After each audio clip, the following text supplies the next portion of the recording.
part of my pain was growing up without a father.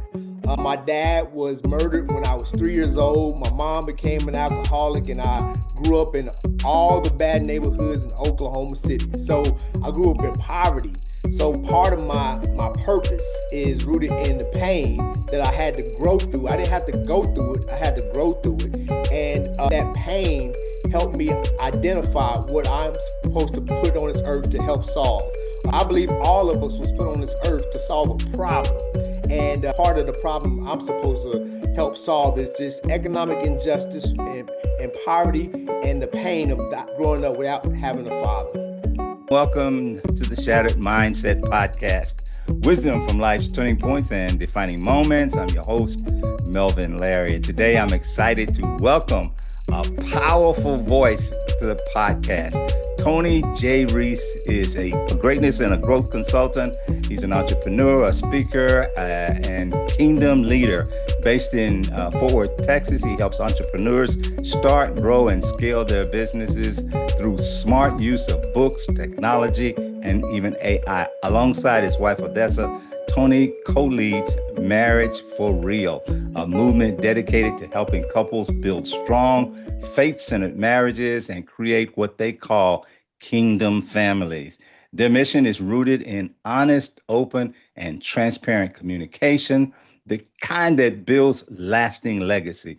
Tony is passionate about leadership, family, and purpose-driven impact, and he's using his voice and platform to empower others to step fully into their greatness.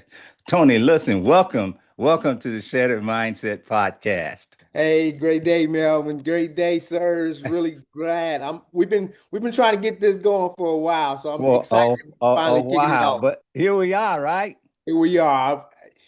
Best time is right now is the best time. Let's grow. Right now is the best time, and so listen. I'm just excited to have an opportunity to sit down and to just chop it up a little bit, and so it's just a blessing to me to be able to have somebody like you on. We've seen each other with the morning meetup and such, a part of that, but I saw something deeper in you and just watching how you move and how you talk and how you share and just when we did actually meet, I just resonated so well with you right off the bat. So hey, listen, let's start with the man behind the message. Can you just tell me a little bit about the experiences early in your life that maybe mostly shaped the way you lead and serve today? But before you do that, why don't you give us your side of that introduction, unlike what I did?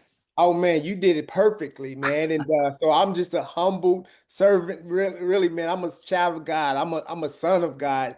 My one of my favorite scriptures is Romans 8:15, and Romans 8:15 says, "I did not give you the spirit of fear or slavery, but I've given you the spirit of sonship and adoption, where you cry out, Abba, Father." So I am one of God's favorite sons, and my birthday is actually 8:15. So just like that talks about my message is sonship, like us really understanding who we are and whose we are. We have nothing to hide, nothing to lose, nothing to prove. So man, I'm just a kingdom believer that's in love with God and truly believe that my purpose is to help expand his kingdom on earth like it is in heaven. I don't want to start preaching because I'm also a pastor as well, so I don't want to start. Well, I mean, listen, what's inside has to come out, doesn't it?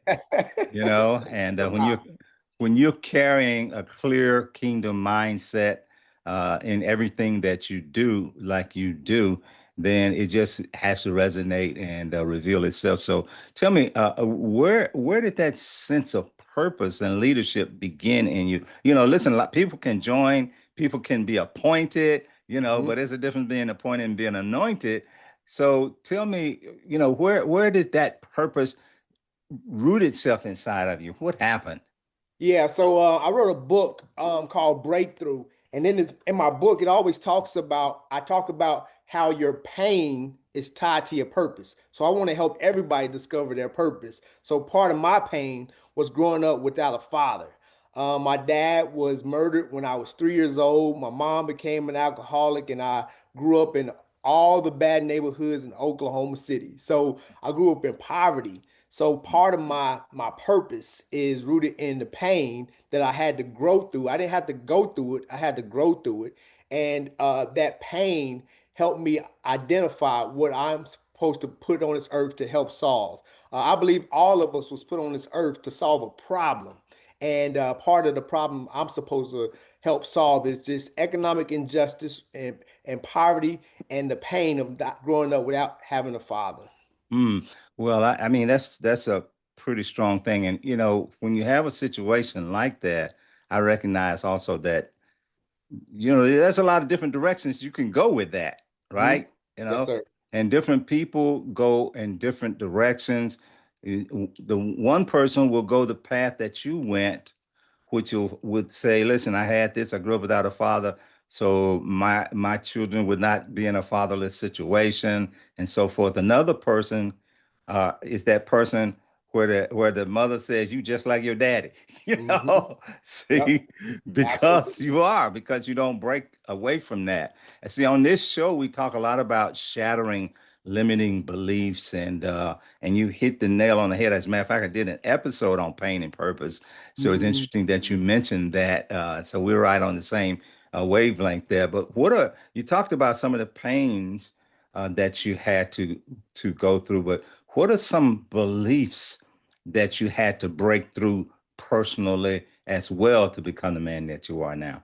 It's funny you say that. My some of my cousins on my dad's side used to say, "Man, you look just like your dad. You're gonna be just like your dad." And I started down that road of being like my dad. Man, I was molested when I was 10 years old, Mm, and mm, I started having sex at an early age. So mm, my dad, he was a womanizer. He was a pimp at one point, but he was also in the Air Force. So when my dad died, we had got letters from Japan saying that while he was stationed in Japan, he had babies in Japan, and mm, so we need some of that VA money.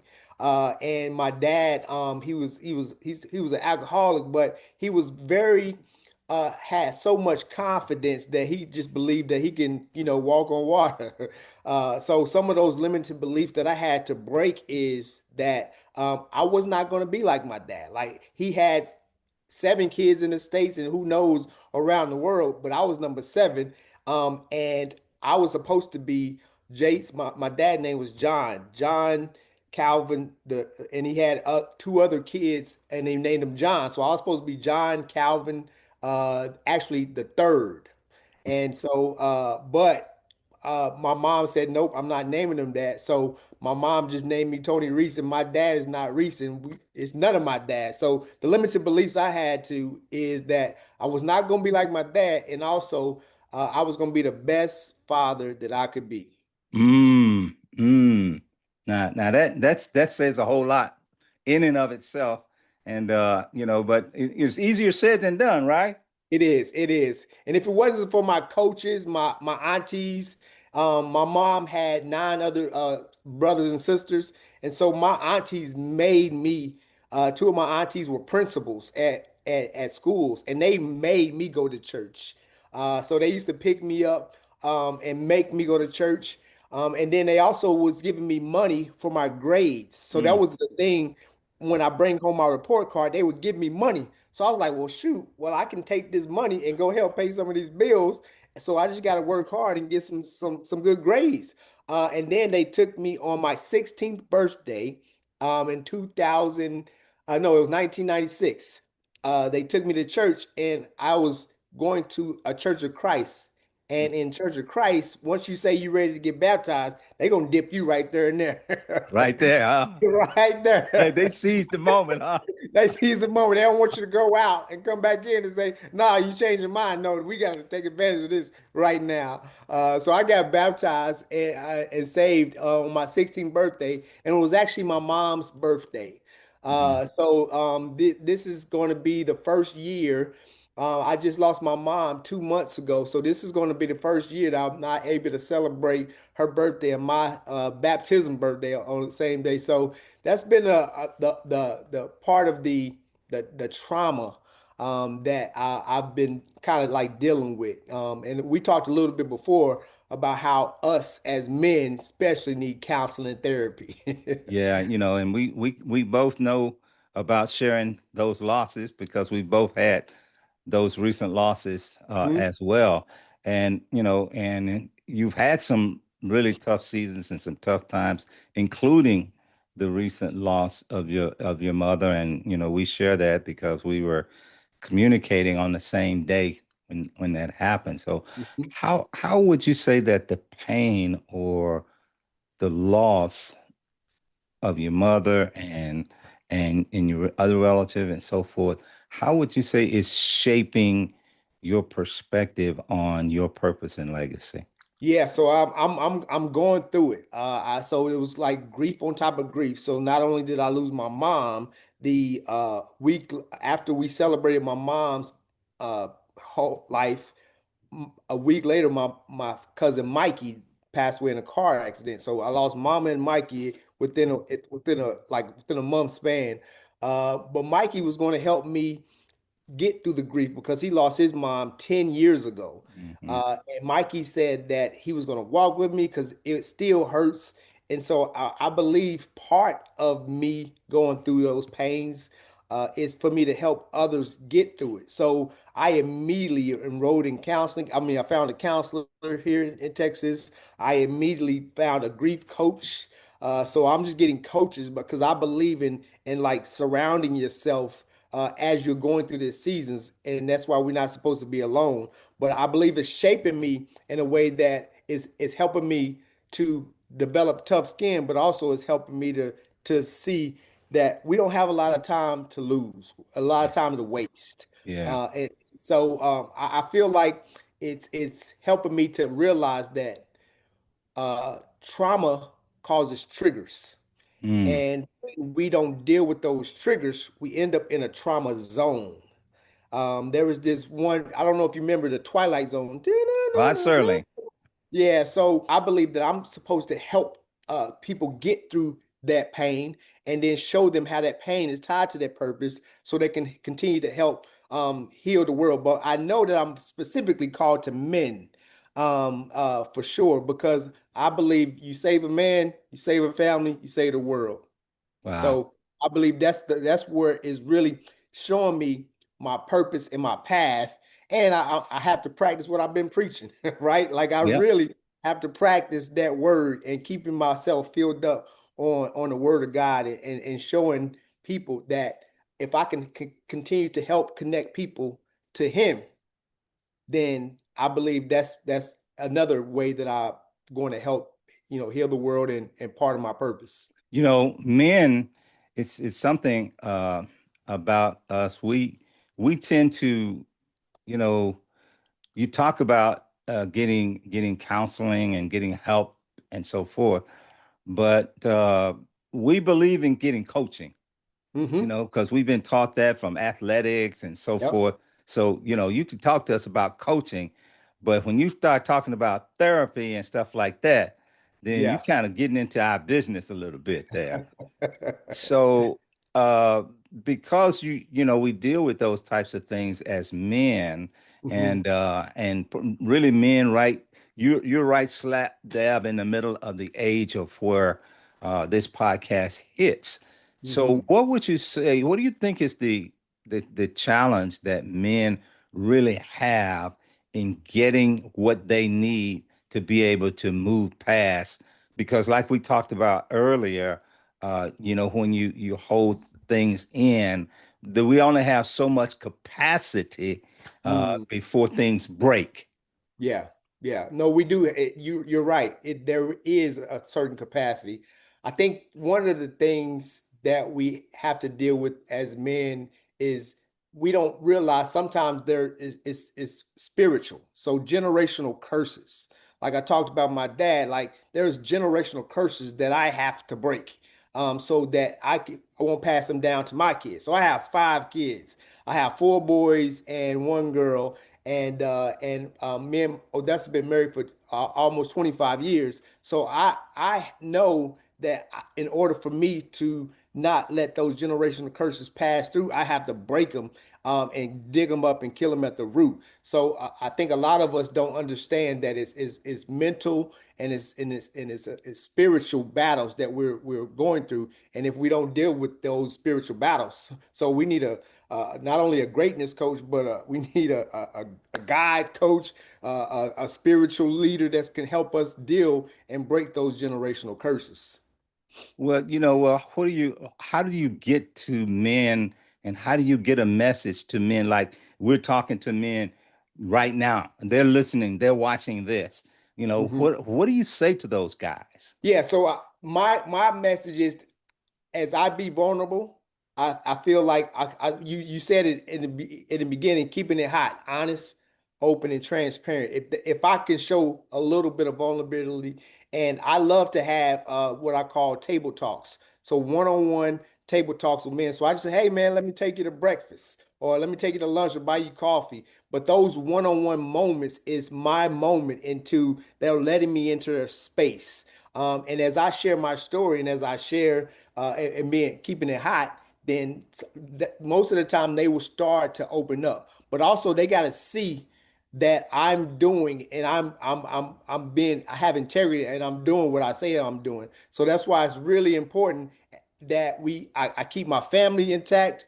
I try to make sure that I show men that I spend time with all of my kids. I call it TJ time. Me and my wife, we started the marriage and family coaching company called Marriage for Real. So I feel like I have uh, everything to get to a man's heart and him seeing it and then me and be able to relate to him. I think the relatability is one of the things I've been blessed with is to be able to be relatable, but having those one-on-one conversations and then just putting it out there, like our coach say, David Shands always say, shout out to David Shands, morning meetup crew, but they always say we just got to get our story out there. So I love what you're doing with this podcast, and also it's encouraged me to make sure that I kick off mine as well. But I think it starts with being able to connect with them, but just raising our hands, say, hey, we're here to help. I want to help you live this dad life. I want to help you live this marriage life. I want to help you become the best man you could be because I believe that greater is in us than he that is in the world. I just believe that's why I call myself a greatness coach because greater is he that is in us than he that is in the world. And I believe that everybody has a great gift on the inside of them. And as I speak to men and as we talk to men, we'll pull out that great gifts and so that they can serve it to the world. Yeah, man, that's good. So so as we talk today, I want you to just think in terms of you and me having a conversation, but we're also talking to the men who are listening to or watching this podcast, and just say what we need to say to them. And so let me Mhm. just ask you this, and uh, as a husband and a father, uh, you have to deal with things between building your vision and Mhm. being present at home and being the provider and making sure that your alignment is all straight and everything. And sometimes being in alignment uh, also means that sometimes things don't feel like they're aligning, you know, Yeah. because it feels like there's a tug. Have you ever experienced something like that when I'm trying to be in alignment over here, God, but then, I'm supposed to be doing this over here, but somehow this stuff is not fitting right. How you gonna make it fit? Because you might think it one way, but he might see it another way, and your way is not his way. His way is Yeah. not your way. How do you Yeah. pull that together? Have this thing called MSP. So it's a men's safe place. So getting around a group of men, Mm. we all need a group.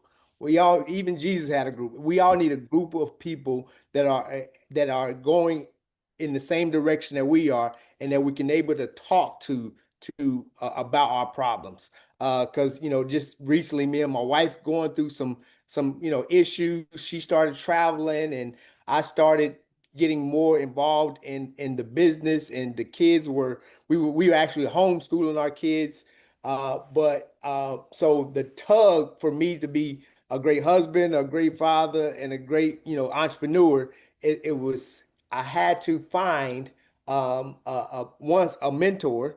So I actually had got a mentor, and he is just like let me realize that I'd never been fathered. And so he started talking to me about like just the different wounds, like we're talking right now. And he started to show me where I was so prideful. So we got to be able to let people in to be able to speak to us. And once we were able to let people in, I believe that that we can be able to really, really help them. But I say a group, we need a group, some sort of group. We need a mentor. And then also for like the business world, these masterminds. So David Shands and his groups are they all have like these masterminds that they're in. Hmm. And they just get in the room. David Yeah. Shands always talk about, he said, go build something so that Yeah. you can get in the room. Yeah. You know, and I'm one something came to my mind while you were talking. When you talk about, especially when you talk about men who grow up without a father, we always, whenever we have something that's missing in our lives, we always are reaching for it, whether we know it or not. It's like, God left a void that only He can fill, but we're always searching for something to fill it. Hmm. But as men who are unfathered men, do you think, and this is just something that just was going in my head just as you were talking, do you think that sometimes unfathered men find themselves allowing themselves to be fathered by their women or their wives Mm. because they're unfathered? Yes, yes, absolutely. So it was a point in my marriage that I realized that I was depending on Odessa to fill some of the voids that I didn't get from my mom or my dad. Uh, Yeah. and she in turn she started to take it, but she didn't want it. But I was almost like forcing it on her, like just being so needy.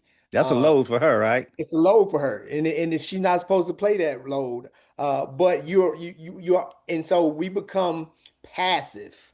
And when we're not really fathered and know what a father looks like, we become passive, and that can really, really, it started to hurt my marriage a lot.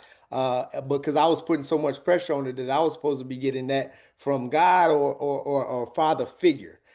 So uh, as we do depend on other people and other men, but sometimes we don't even know how to deal with those emotions. So mindset. We talk a lot about mindset and so forth, and having mindset and faith. Hmm. I think they really work hand in hand. Some people think that they're different things, but I think mindset and faith work together. How do you think that those things, especially like when you're dealing with couple situations, how do you think that those things come into break those cycles? Yeah, I think the words that we let say come out of our mouths. Yeah. I always say, watch your mouth, like because whatever we say let come out of our mouths, our hearts are taught to believe it. So I think how we can continue to break the cycle is to be mindful of the words that we're thinking about, and be mindful of the lies that the enemy is shooting at us. And Mm, we learn how to fill ourselves up on the word of God and say what he says, and we meditate on. I always say if you learn to meditate, memorize, and mention God's word, that's how we can change our mindset. So as we say God's word out of our mouths, and we let it go into our heart, and then we memorize it and we meditate on it, it's like this is how we become brainwashed, and this is how we can really change our mindset by watching our words. We are sons of God. We are the King of Kings. He said the King of Kings, and he talks about us. And so we have to realize who we are and whose we are, and we have to really watch our words. I remember you remember people you say sticks and stones can break my bones, but words can never hurt. That's a lie from the Not pit of true. hell. Not That's a true. lie from the pit of hell. Not Words true. can kill us. So Kill us we or make you kill yourself. yeah, so we have to watch what we say and really change our mindset about what we read, what we say, and who we allow around us. Because just like my mom and my dad was alcoholics, like it wouldn't be smart of me to go hang around guys that drink a lot. You know what I mean? Yeah. So it would be not wise of me to be in that type of environment. Because as strong as you are, you're gonna drink. Yeah, I would drink, You if you do, if you stay there, you're gonna drink. you're gonna drink. Right, exactly. So I think the mind, the watching your words and then your environment, our environment. Yeah. I was watching a clip of something just today, and there was a family there, and the young lady was there with the son, and Mm, his father, I believe it was, offered her some food, and she said, "Well, I can't eat that meat because I'm a vegetarian." And he said, mm, "Well, it's not going to hurt you to eat a little bit of it." And she said, "No, I'm not going to put that in me." He said, "I tell you what, I'll give you $5,000 if you eat this meat, just mm, one bite." She said, mhm, "I'm not doing it. I'm not putting that in my system." He mm, said, "For $5,000, you won't eat one bite of meat?" She said, "I'm not going to do it." He said, "Okay, I'll give you $10,000." mhm, The son said, $10,000? That's $10,000. And he said, "Listen, one bite, look, $10,000 for one bite?" mm, She said, "I can't believe I'm doing this." She put the meat in her mouth. And he said, the father said, "You went back on your word for $10,000. What you just proved is that you can be bought if the price is mm, right." mm, mm. Wow, You wow. know, and I think we face that, in other situations. It's like, when we're tempted in a lot of ways, it's just if is the price right? Whew, I'm about to Yeah. get messed up here. No, that's good. That's good. Yeah. But let me ask you though, and you talk a lot about kingdom families, and I think that is significant. Tell me how you define that, and how do you see it in today's culture, which is everybody's all over the place. The people don't sit down to dinner and all of those. How do you find kingdom families as a whole in today's culture? So so since I've been growing up inside the church, I realized that that's like it's a religion. Jesus never really talked about salvation, or he talked about the kingdom of God. Every time he spoke, his first words was the kingdom of God is like this, the kingdom of God is like that. So I believe that a kingdom family is us really truly seeking out our kingdom purpose together. And I believe that once how you define it is living by the Bible and also living by every word that God talks about. Is I think having an identity as a family, like me and my family, we have a family vision and a family mission statement. I think in having like a vision and a mission, vision is where you're going, mission is how we're going to get there. So I'll define a kingdom family by um, living out our purpose and living out our kingdom assignment, not our religious assignment, and understanding how to expand his kingdom on earth like it is in heaven. He always talks about how to pray, Our Father who art in heaven, holy is thy name, thy kingdom come, thy will be done on earth like it is in heaven. And so I believe like a kingdom is living heaven on earth, heaven on earth. He's going to provide for all of our needs, but what does that actually look like?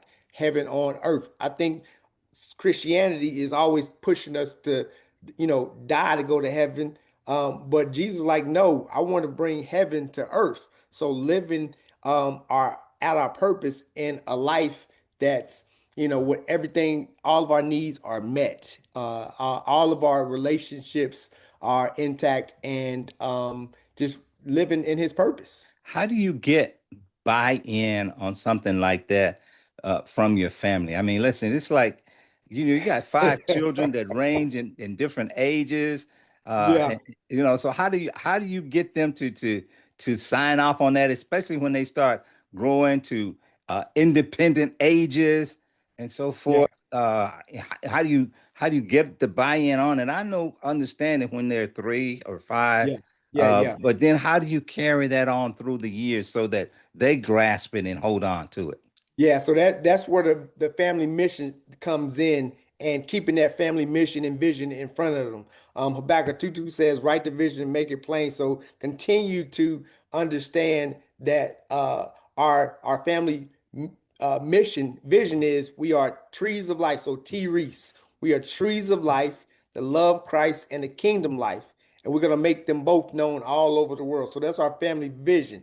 Our family mission statement is our core values is light, Light. So living in the light. So L is it's an acronym. Light is an acronym. So L is leadership and love, loving leadership. I is integrity. G is great stewardship. H is honor and honesty, and T is teamwork. So my kids know this. Our family knows this. We take family pictures every year, and we try to keep that vision in front of them, and then we tell other families about this family vision. And so my son Tobias, he's off in PA. He's off in college. So every time he talks and come home from college, we talk about it. I call him every other day. We talk every day. We're saying, "Hey, son, are you still, how is what you're doing tied to our family mission and vision?" And the buy-in is a little hard as they get older. You're right, but I just have to continue to like display it and live it out in my life, and know that when the problems come, that our purpose is bigger than the problems that are coming. And so I have to continue just to practice what I preach, Yeah. and truly walk in love, and showing them that love is not just it's not an emotion, it's part of an emotion, but it's an action. So how do I serve? So I define leadership is service. To lead is to serve. So how do I serve my wife in this season to get her to continue to buy into the vision? How do I serve my kids to get them continue to buy into the vision? How do I help them realize the great gifts that God has placed inside of them, and then help them tie that to their purpose, their personal purpose that tied them to our family purpose, mission, and vision. Mm-hmm. So you're finding a way to help people to tie things together. People who are really ambitious may not sometimes understand purpose through a kingdom lens because they're ambitious and their mind is on going at it and hitting it, and if it is to be, it's up to me, Yeah, and they don't really understand how to tie that into a kingdom lens and to know uh to put in a different term where their help come from. yeah, yeah, yeah. So I think a lot of people when they still hear kingdom, they're still thinking religious as well. Hmm. I think that is how I've been trying to combat that is just by just continue to just get the message out about just the gifts and the purpose and their and God's plans that He's is set inside of them. But you're right, like a lot of people, this new generation, they want nothing to do with church. Yeah. And I've experienced a lot of church hurt as well. That I think that church building has caused a lot of problems. But like it's a business. But I think that as we continue to just walk through the pain, walk through the problems, and just I just have to continue to be and walk who how God has called me to walk. What do you think that guys in their late 30s, 40s, and even heading into their 50s, who are maybe in transitions in life and life and business. They may have, it's not uncommon for a person at that point to have transitioned through different types of career and job and work situations, even marriage situations. Maybe they've been through more than one Yeah. and all that. And so they're transitioning, their lives are changing, their health is changing, when you don't bounce back up off the ground when you hit the floor like you used to bounce back up off the ground and so forth. So what do you think more men need to hear about when they're in this transition period in their lives? Mm. So I'm in that. I'm in it. Yeah, I'm in it. So I just turned 45 and I'm in that transition period. Mm, So I resigned as a pastor of 10 years from the corporate behind the four walls of a church pastor over the last 10 years. And I'm back in like the business world. So I'm actually in that transition of more of the entrepreneurship, more of the corporate world as well. So I'm actually in it. So I'm gonna ask you, what advice would you give me? Because I'm actually in it. I'm actually in that right now. well, what's one truth that you've learned about trusting the process? Mm.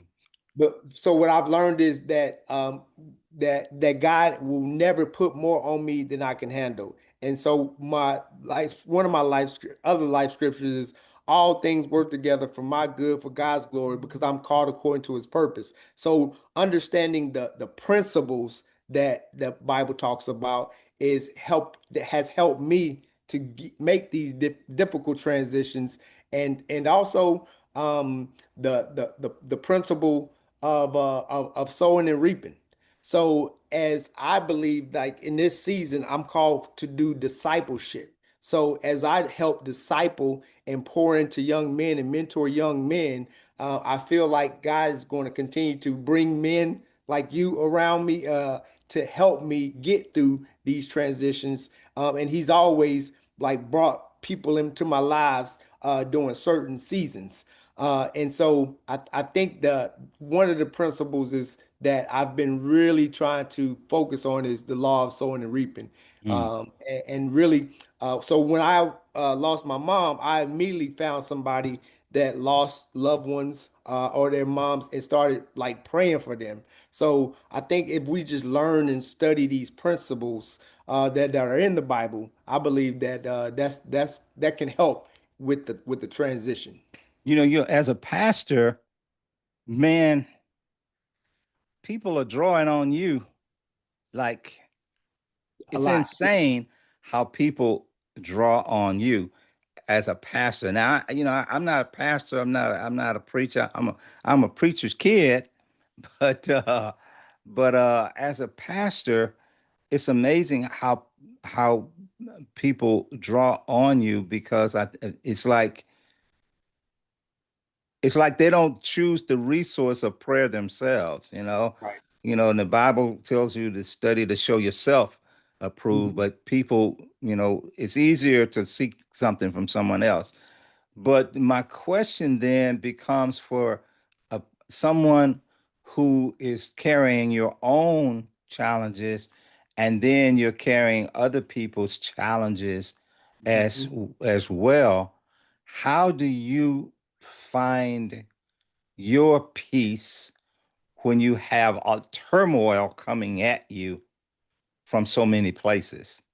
Yeah, so I truly believe in self-care. One Father's Day, my wife went and got me a gift card to a spa. Uh, Mm. and at first I was like, I am not going to no spa, man, because if I see one naked dude, then I'm out this joint. Like You I'm like, yeah, I was kind of upset when she got it to me. I was like, you don't know me, I don't do this. But when I got there, man, it was probably one of the best, most enjoyable. I got a massage, see. uh, and this was like 10 years ago. I Mm. got a massage. I got like they had all of these jacuzzi pools, these saunas, and so I believe that as we uh, that Jesus was made a commandment to rest. and to really have a Sabbath. So I've been teaching and helping men to understand that you got to take care of yourself first. You have to really, and I talk about my F5 growth system. So my F5 growth system is you focus on your faith, your fitness, your family, your finance, and then your freedom. And so Mm, that's my F5 growth system. And so I try to practice that, but also like every Friday or Saturday, depending on how much time I got, I would just take a day off and just rest and read and fill up and go do something for fun that I like to do. Maybe go to the golf course, maybe go to the gun range, but like having that true Sabbath rest in my quiet time every single morning, that has helped me to be able to go out and pour it as much as I can, but also so that I can put on my mask first, yeah. like the airlines say, so that I can help everybody else. How do you walk the line between uh self-love and selfishness? Hmm. I think sometimes you have to be a little selfish to give Mm, self-love. mm, Think you have to be selfish. Like you have to know your limits, and you have to know when you need a break, when you need a timeout. And so, my wife is traveling, but so like soon as she get home, I would say, okay, I need my time. It's not selfish, mm. but it's self-love. So sometimes I think you have to be a little selfish. So you got to know what you need to take care of Gotta you. know what exactly. You gotta know thyself. That's Know our biggest challenge, right? That we have to really know what we need and who we are, and just be honest about it. Continue to be hot about that. what we need, and who we are, and where we're going, and if it lines up with my purpose. So that's why I think every man should really think about a vision for their lives, personally, but also if you have a family, should have a vision and a mission for your family, but just like you have a mission and vision for your businesses. Like, but you have to, your family is your first true business, it's your first true ministry, it's your first leadership test. And so I believe in this season, God is showing me like I am a pastor. I'm a pastor of my 5 kids and my wife.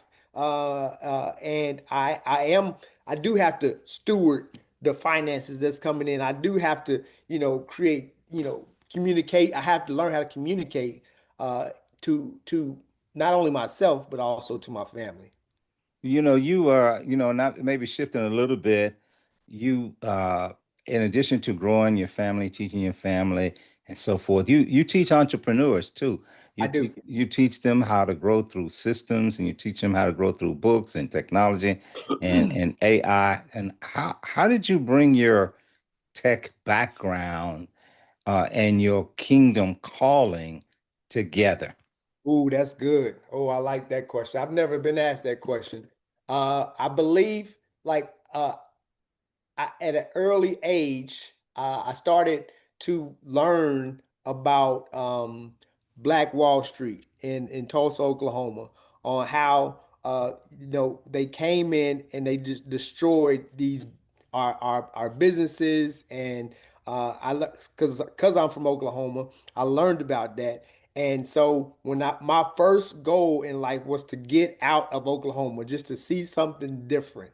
And so when I went to school in North Carolina, I went to school and I majored in computer science and business entrepreneurship. But my whole goal was to make it and play basketball. I wanted to walk onto the basketball team, and because we played Duke and Carolina every year, so I was going to walk onto the basketball team, and I was going to get a scholarship, and we was going to play North Carolina. Brad Daugherty was the coach, and that's what I was going to do. But in college, I applied for a scholarship, a Bill Gates scholarship, and I was one of the first Gates Millennial Scholars. So that let me realize that part of my calling is to use technology to help get me out of the situation that I was in. And so and then I also found out that there was other multimillionaires in the tech world and in entrepreneurs. So I started studying it, and I brought it together when me and my wife got married, and I seen how people were gravitating toward us because they didn't really understand how a couple was so young started building this family unit, but also started building these different types of businesses. And so immediately every time I went to a church and they seen us, they put us in leadership. And they was almost like using us for our gifts and kind of pimping our gifts out. But then I started but then I started learning and listening to Miles Monroe. So Miles Mm, Monroe was the first preacher that I really started to understand what he talked about and really broke down yeah. the kingdom of God. So I found my purpose and my calling through the books that I was reading and listening to Miles Monroe. And he came to Dallas a couple times, and I every time he came to Dallas, I was in the front row every time he came to Dallas. So he showed me and helped me understand what the kingdom of God is. And then he was talking about the problems that we're born to solve. So I felt like he was the bow that kind of wrapped around all my gifts, my entrepreneurship gifts, my technology gifts, and kind of like bring it all together. But I understand that the family is the lowest common denominator of society, and there's an attack on the family. And I think that as I seen that, I was like, well, that's both me and Odessa come from broken families. My wife Odessa, and so I felt like that kingdom calling was, for families, but also helping entrepreneurs understand that their first true test is inside of their families. When I think about the tech thing, tech is it's a pretty hot topic right now, especially with AI Mhm. and so forth. Do you think that your knowledge of tech and a lot of other people's knowledge of technology and so forth, and your handle on your faith as it is, how will your faith, or how does your faith help you? And it may seem like an unrelated kind of a question, but how does your faith help you, or will it help you to maneuver through the things that are happening with tech, that where some people are feeling threatened in technology and so forth, and they're thinking that their futures are on the line and all of that. Where do you find yourself in? Where do you think other people should be kind of focusing their thoughts in this? Yeah, so that's a great question.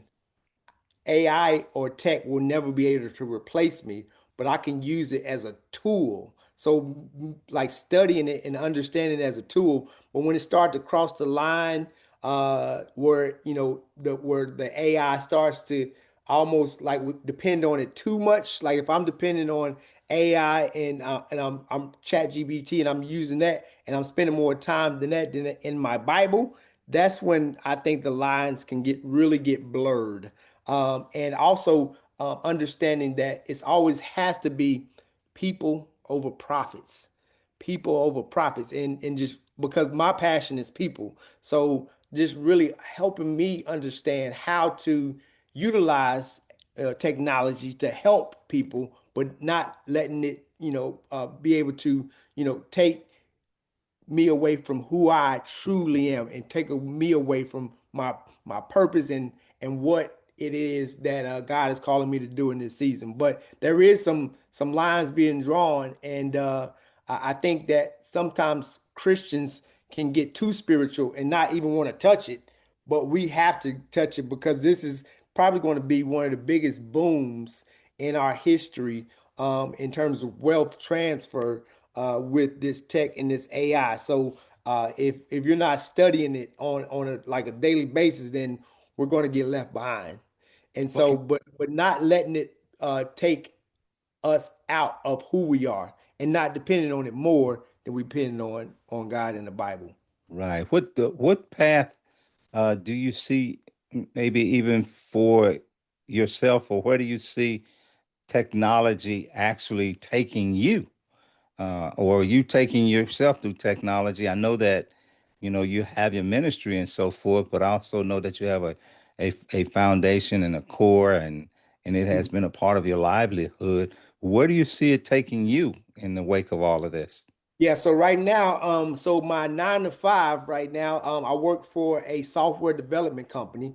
It's called Particle 41, and we do custom software development, and it's a consulting firm. So I'm learning so much just being able to implement AI and tech in a real world scenario where these companies that's, upward of $20 million, like we're helping these companies, develop these platforms in this and I'm learning in real time. So I'm learning how to relearn and retrain myself for it's almost like I'm back in the civilian world. Been in ministry for like 10 plus years. And so I'm almost like so spending so much time like really understanding what it is and how I can help other people, make money from this AI. The AI can help you write the book. The AI can help you develop these courses.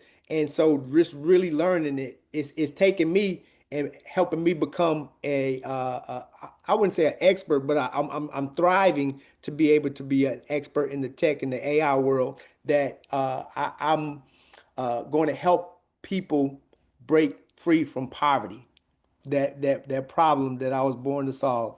Economic injustice and poverty. I hate poverty. So it's taking me and to learn all this technology so that I can help others, give them real solutions to these real world problems. It's interesting that you say that, because most of us weren't around to get in on the computer creation Internet. of the Yep. computers, and we didn't have stocking cell phones and pagers and all of that.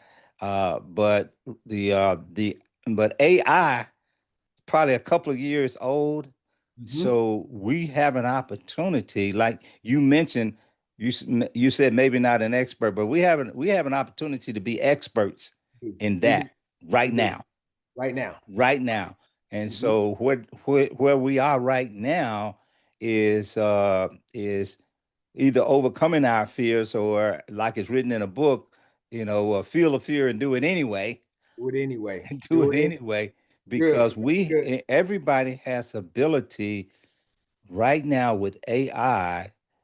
We can either run from it or get wealthy from it. We can get wealthy. We can get wealthy. You We know? can't get wealthy. The time is now. Like the time is now. So I would encourage everyone to really start to dig in because you can be a one-man shop and run a multi-million dollar company just Yeah. utilizing AI because you can create these agents and these bots. It's just it can go deep real fast, but you have to stay on top of it. But also I've been trying to get my family involved in it. So even my younger son, he's writing a book and these children's stories, and he's using AI to help him illustrate it. It's like Mm, so many tools that he can use and talk through. And that I really believe that as men, especially if we have family, we have the opportunity to become the rich dads that we yeah. never had. Yeah. There's no Opportunity. doubt. No doubt. We We have can the be opportunity. We can be that. We can We be can be. that.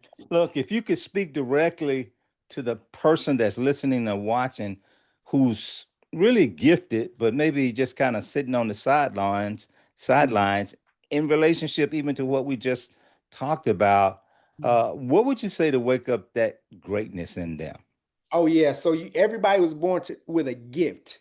We could have been born in 1805 or the 1700s, but we was born for a time such as this because God put something inside of us, packaged it up, and sent us to this earth to solve a problem. And you have a gift, you have talents, and I believe that it's something leaping on the inside of you right now because I'm speaking to those gifts, and you know they'll have the talents. Don't be like the guy that went and buried his talents. Don't bury them. It's time for you to deploy those gifts that God has blessed you with and become the great man that God has called you to become, the great woman, even if it's women wise, you are great. And so as you continue to speak to yourself and get those gifts out on the inside, then I believe that God is going to really show you and truly bless you because you're helping solve a problem and you're helping to heal the world. So heal a man, heal the family, heal the community, heal the world. You got this. Wow. Wow. Now, do this for me. Tell me if you would have reached back way back to little boy Tony, and you Mm. think about different influences on your life and so Mhm. forth. Tell me something that impacted your life as a kid that affects who you are today and or who you what you had to overcome to become who you are today. Yeah, so when I was growing up and I lived in these bad neighborhoods, one of the coaches like really spoke to my life. So growing up, I just playing basketball in these neighborhoods. I went to when I got to high school, my ultimate goal, I fell in love with Michael Jordan. So my ultimate goal was to go to the NBA. And so I was everything. I spent hours and hours on the basketball court, but sports kept me out of a lot of stuff. So sports is a big part of how I believe that I'm going to help heal the world. But my coach, Blake Griffin's dad, was my high school basketball coach, Coach Tommy Griffin. And my sophomore year, no, it was about my junior year. I thought basketball was going to be my way out, and he brought everybody together. He was like, "Yeah, I'm just going to tell y'all, none of y'all are going to the NBA." I was like, Mm, "What?" I was like, "Whoa, you just mm, gonna go on my hoop dreams like that?" Like, I was like, "Bro, that's my identity. That's all I knew, and that's all I saw in the hood was sports players, drug dealers, or pimps." And when he said it, and then he kind of looked at me, and he said, "Tony, you're so smart." He said, "The way out of the hood is through academics." And I was like, "What?" And so when he told me that, I got straight A's for the rest of my time in school, and I mm. became a valedictorian just because he said that, and he Wow. spoke that into their life. And that was the first time a man said, "If you do this, this will happen." Essentially And he saved your told me, life, didn't he? saved my life. He saved my life. And then he used to bring Blake Griffin and Taylor Griffin into practice. And it's like, look, these guys in middle school and elementary, y'all not doing the drills, y'all not focused. But he showed me how to focus. And when he told me that, that changed my life. That's valuable because I can remember my son. He played basketball. He played football.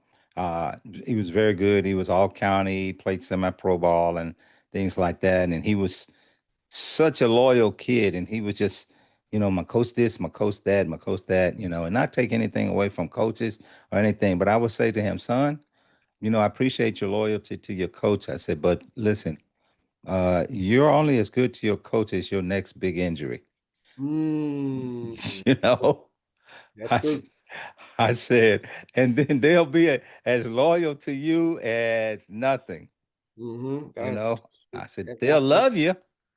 They'll love you, but that's all they can do with you, right. And I said, so you got to focus on some things that can go beyond that, Yep.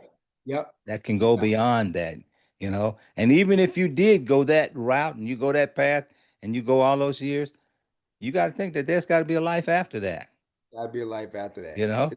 There's got My to be a son right now is playing college basketball. right. And I know I spent a whole lot of time. So that's why I believe God blessed me with 5 kids. So I didn't get it all the way right with my two oldest, but You had some now practice ground. I had some practice. So I'm not spending as much time on the basketball court. We learning about music. We speaking new languages. We taking mission trips. We're doing everything that God has afforded me to do just to show that there's a bigger world out here. And there's 400,000, probably more than that, kids trying to make it to the NBA. It's every year there's only 7 jobs, See, but there's thousands of jobs in these trades in this technologists, AI. It's so why not spend more time doing that? And so that's what I'm doing. And we've actually are homeschooling our younger boys and really trying to teach them differently in this new world because this world is about to change big time. And yeah, we have to prepare our kids for how this world and the way that this world is going. it already is. Oh man. It already is. So, how do you personally define legacy, and what do you hope your children and those who you lead will maybe carry forward from your life? Mm. Yeah, so I believe like the legacy, the Bible talks about a good man leaving an inheritance for his kids. And so I said I want to be a great man. I want to leave an inheritance for my kids. So I Yeah. want to that's the type of legacy. But when it talks about inheritance, it's just not the money or the finances. So I believe that I have to leave a spiritual legacy. Like they got to see me following God and really, practicing what I preach. And not making sure that my words match my walk. Mm. And so that's Congruence. congruency, integrity. That's the integrity. It's in our light acronym, but also not only a spiritual legacy, but an emotional safe place. Like I have to create an emotional safe place for my kids. So to express their emotions. When I was growing up, you can't cry. Shut up. You can't cry because you're a man. Be a man. Stop crying. But really showing the emotion, letting them create an emotional safe place where they can express themselves and create an environment of comfort and love.